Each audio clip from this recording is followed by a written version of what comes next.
Hulk বাড়িতে ঢুকেই হতবাক। তার মেয়ের সারা শরীর মুরগির লোমে ঢেকে গেছে। মেয়েটি কাঁদতে কাঁদতে বলল, বাবা, আমার কি হয়ে গেল? রাগে ফুঁসতে ফুঁসতে হাল্ক বাড়ির বাইরে এসে পুরো গ্রামবাসীকে ডাকতে লাগল। এক বৃদ্ধ বলল, হাল্ক, জঙ্গল থেকে এক বৃদ্ধ বুড়ি এসে তোমার মেয়েকে মুরগির গোস্ত খাইয়ে গেছে। কথা শুনেই হাল্ক আর তোতা ছুটে গেল গভীর জঙ্গলের দিকে।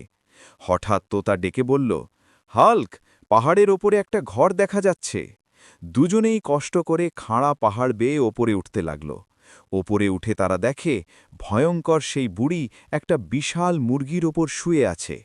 হাল্ক চিৎকার করে বলল, আমার মেয়েকে কি খাইয়েছিস? ওষুধ দে। দিব না, হাল্ক। রাগে হাল্ক বুড়িকে পাঞ্জা করে ধরে ফেলল। আমাকে ক্ষমা করে দে, ওষুধ দিচ্ছি। বুড়ি হঠাৎ একটি উজ্জ্বল লাল ফুল হাল্কের দিকে ছুঁড়ে মারল। ফুলটি ধরতেই হাল্কের শরীরও মুরগির লোমে ভরে গেল। বুড়ি হাসতে হাসতে বলল, তোর বন্ধুরা যদি লাইক, কমেন্ট, শেয়ার আর সাবস্ক্রাইব করে তবেই পরের পার্টে ওষুধ পাবি।